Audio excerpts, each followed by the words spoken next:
What's going on? It's your boy CJ Goodfella back with the boxing clinic. One time for the one time. We back with another video, and we're gonna talk about the top 3 excuses for the big title fight next Saturday. We jumping a little ahead with some content. It's a hot topic going around, and it's a lot of hype surrounding this fight, and I pray that this fight lives up to the bill. Matter of fact, I'm pretty sure it will.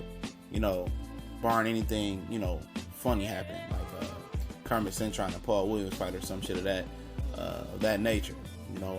Got Errol Spence stepping up into the world class level, challenges for his first world title versus Kell Brook, the IBF welterweight champion.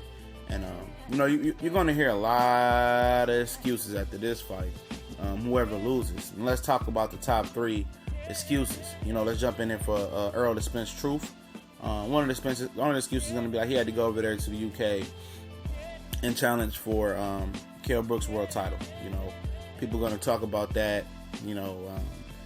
Jet lag, even though he got there 2 weeks early, the time changes, whatever it's going to be. Win, lose, or draw, that's going to be win, that's going to pump it up.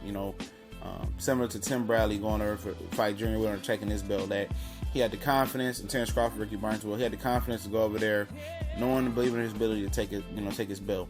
If it's a razor thin decision, or it's a close fight or kind of controversial, people are going to point to that as well. You're going to hear that a lot, about him going over there, win, lose, or draw, about him going over there having to, face Ezekiel Brook, as well. 2 excuses. Kell Brook prolonged this fight for so long. Errol Spence was rusty. You're going to hear that as well. Errol Spence was rusty.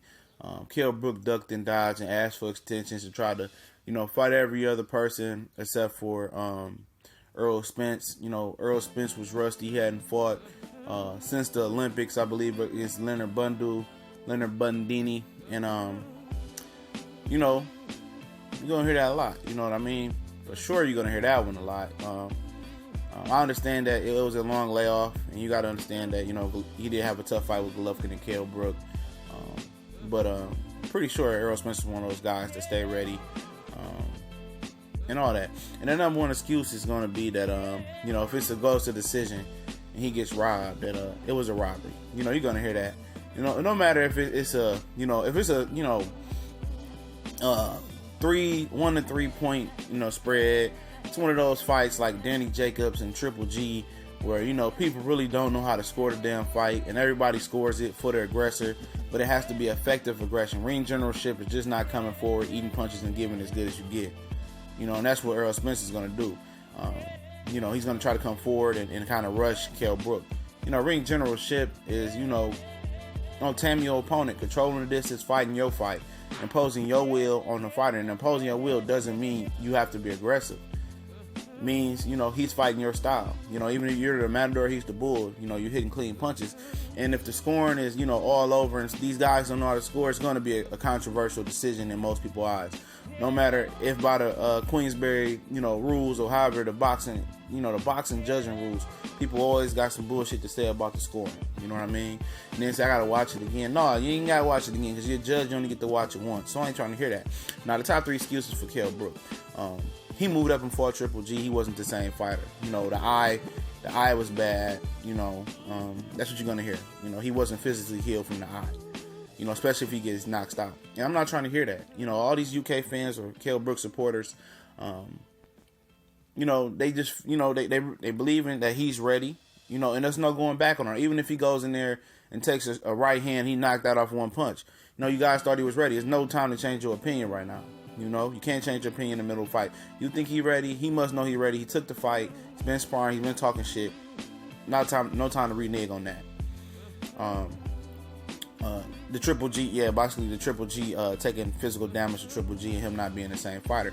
2, the weight effect affected him. Affected Kell Brook. I'm definitely not trying to hear that one as well. Everybody's going to point to that. Oh, he had to go down the weight. He was 160. Errol Spence said he walks around at 180. Duran used to walk around at 170, 180, and had to come back down to make 147. He looks in tremendous shape. He's said he's close to his weight, so I don't want to hear about he's weight drained or he cut too much weight. He shouldn't have went up to 160. He only went up to 160, in my opinion, to prolong the Errol Spence ass whooping. Or basically a fight with Errol Spence, because it's not the fact that he was afraid of Errol Spence. It was the fact that Errol Spence don't bring that much money to the table at the time, and it makes sense. I don't know if he thought Errol was willing to go over to the UK and fight him. Now he does, and it makes money.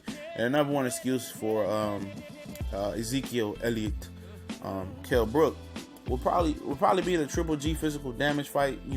I had that. I mean, I just not putting them in order, but I think it's going to be similar for Errol Spence to lay off the rust. I'm not saying it's the number one. It's going to be the rust for him, but we look forward to this fight. I look forward to breaking it down. We gone.